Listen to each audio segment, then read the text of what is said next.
In 1964, I was a little girl sitting on the linoleum floor of my mother's house in Milwaukee, watching Anne Bancroft present the Oscar for Best Actor at the 36th Academy Awards. She opened the envelope and said 5 words that literally made history. The winner is Sidney Poitier. Up to the stage came the most elegant man I had ever seen. I remember his tie was white, and of course his skin was black, and I'd never seen a black man being celebrated like that.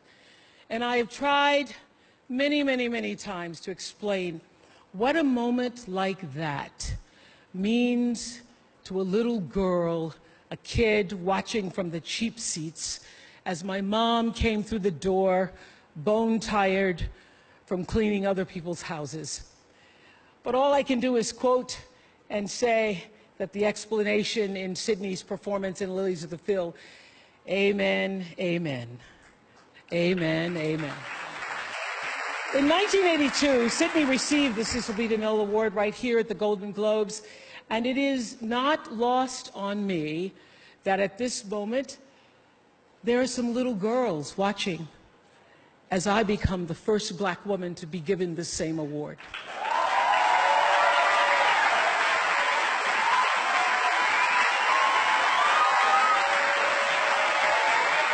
It is an honor. It is an honor, and it is a privilege to share the evening with all of them, and also with the incredible men and women who've inspired me, who've challenged me, who've sustained me, and made my journey to this stage possible. I want to say that I value the press more than ever before as we try to navigate these complicated times, which brings me to this. What I know for sure is that speaking your truth is the most powerful tool we all have. And I'm especially proud and inspired by all the women who have felt strong enough and empowered enough to speak up and share their personal stories. Each of us in this room are celebrated because of the stories that we tell. And this year, we became the story. But it's not just a story affecting the entertainment industry.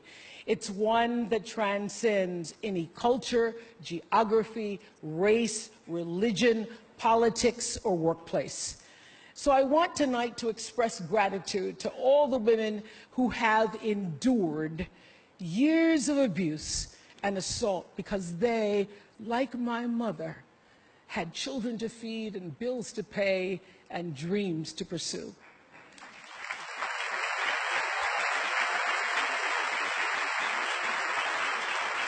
They're the women whose names we'll never know. They are domestic workers and farm workers.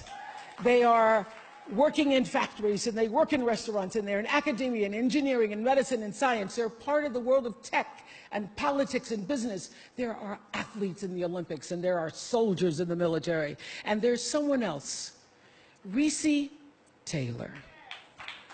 A name I know, and I think you should know too.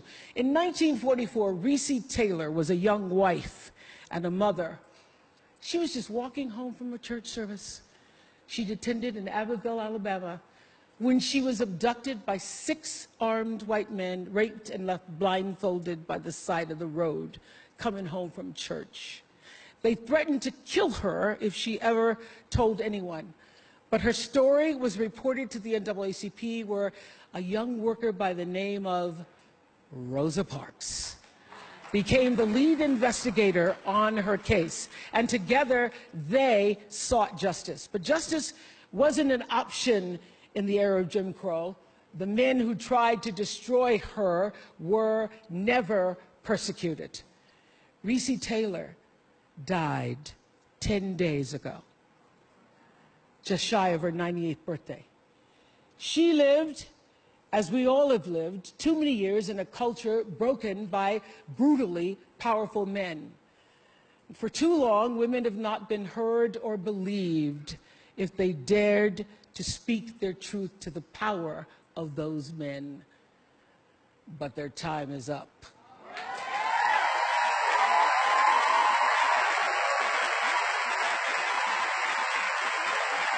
Their time is up.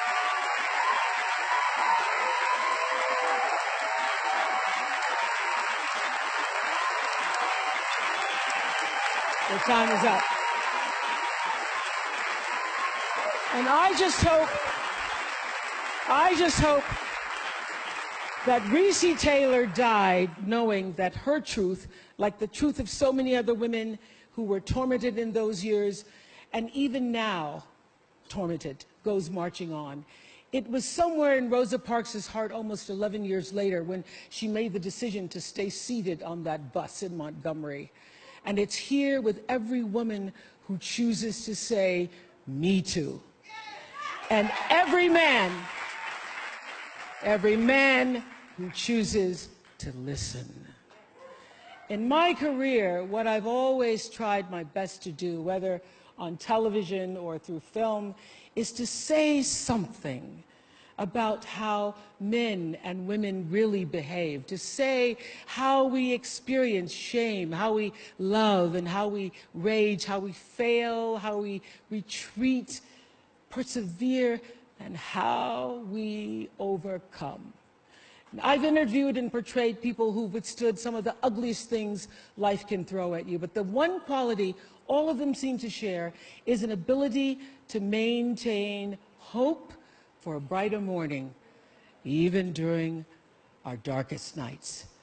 So I want all the girls watching here and now to know that a new day is on the horizon.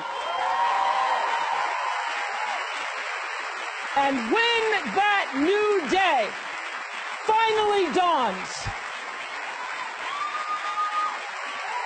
it will be because of a lot of magnificent women, many of whom are right here in this room tonight, and some pretty phenomenal men fighting hard to make sure that they become the leaders who take us to the time when nobody ever has to say, "Me too," again. Thank you.